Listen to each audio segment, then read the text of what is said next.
Deux Chroniques, chapitre 20. Après cela, les fils de Moab et les fils d'Ammon, et avec eux des Maonites, marchèrent contre Josaphat pour lui faire la guerre. On vint en informer Josaphat, en disant « Une multitude nombreuse s'avance contre toi depuis l'autre côté de la mer, depuis la Syrie, et ils sont à Hatsatson-Tamar, qui est En-Guédi. » Dans sa frayeur, Josaphat se disposa à chercher l'Éternel, et il publia un jeûne pour tout Juda.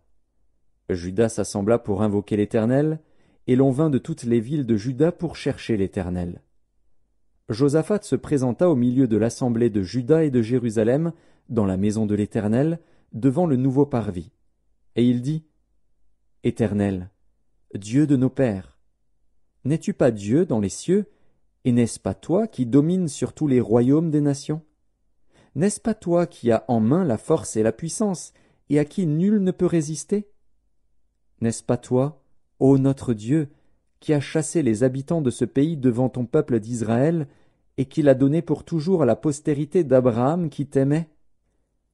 Ils l'ont habité, et ils t'y ont bâti un sanctuaire pour ton nom, en disant, s'il nous survient quelque calamité, l'épée, le jugement, la peste ou la famine, nous nous présenterons devant cette maison et devant toi, car ton nom est dans cette maison. Nous crierons à toi du sein de notre détresse, et tu exauceras et tu sauveras.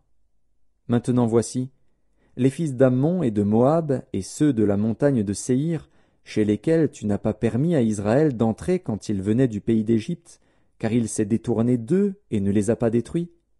Les voici qui nous récompensent en venant nous chasser de ton héritage, dont tu nous as mis en possession.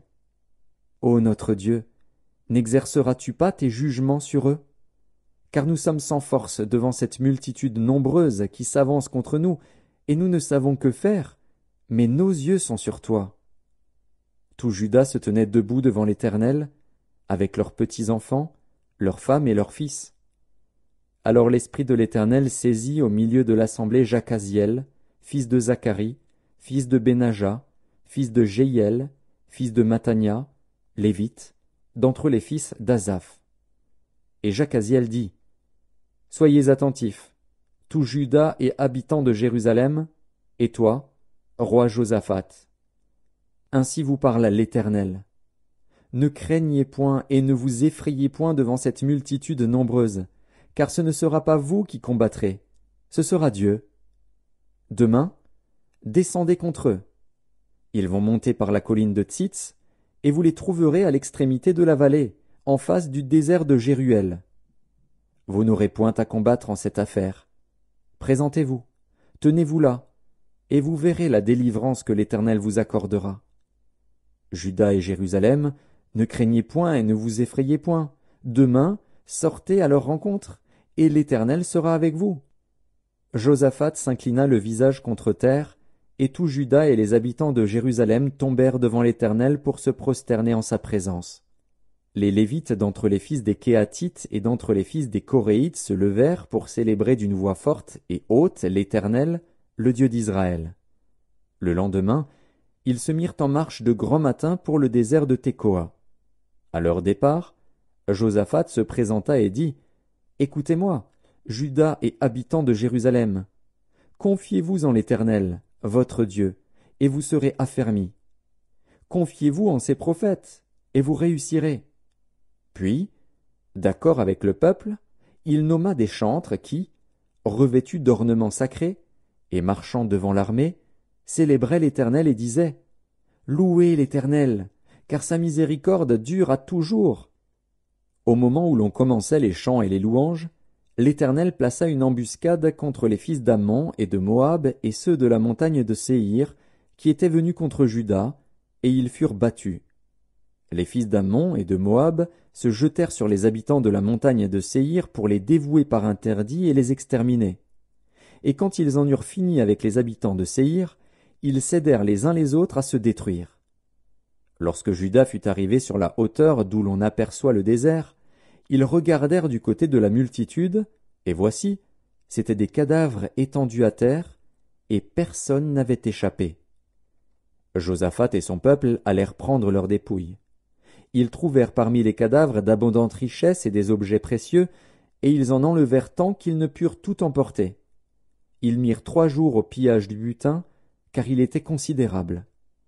Le 4e jour, ils s'assemblèrent dans la vallée de Béraka, où ils bénirent l'Éternel. C'est pourquoi ils appelèrent ce lieu vallée de Béraka, nom qui lui est resté jusqu'à ce jour. Tous les hommes de Juda et de Jérusalem, ayant à leur tête Josaphat, partirent joyeux pour retourner à Jérusalem, car l'Éternel les avait remplis de joie en les délivrant de leurs ennemis. Ils entrèrent à Jérusalem et dans la maison de l'Éternel, au son des luttes, des harpes et des trompettes. La terreur de l'Éternel s'empara de tous les royaumes des autres pays, lorsqu'ils apprirent que l'Éternel avait combattu contre les ennemis d'Israël. Et le royaume de Josaphat fut tranquille, et son Dieu lui donna du repos de tous côtés. Josaphat régna sur Juda, il avait 35 ans lorsqu'il devint roi, et il régna 25 ans à Jérusalem. Sa mère s'appelait Azuba, fille de Shilchi. Il marcha dans la voie de son père Asa, et ne s'en détourna point, faisant ce qui est droit aux yeux de l'Éternel. Seulement, les hauts lieux ne disparurent point, et le peuple n'avait point encore le cœur fermement attaché au Dieu de ses pères. Le reste des actions de Josaphat, les premières et les dernières, cela est écrit dans les mémoires de Jéhu, fils de Hanani, lesquels sont insérés dans le livre des rois d'Israël. Après cela, Josaphat, roi de Juda, s'associa avec le roi d'Israël, Akazia, dont la conduite était impie. Il s'associa avec lui pour construire des navires destinés à aller à Tarsis, et ils firent les navires à Etjon-Géber. Alors Éliézer, fils de Dodava, de Marécha, prophétisa contre Josaphat et dit « Parce que tu t'es associé avec Akazia, l'Éternel détruit ton œuvre. » Et les navires furent brisés et ne purent aller à Tarsis.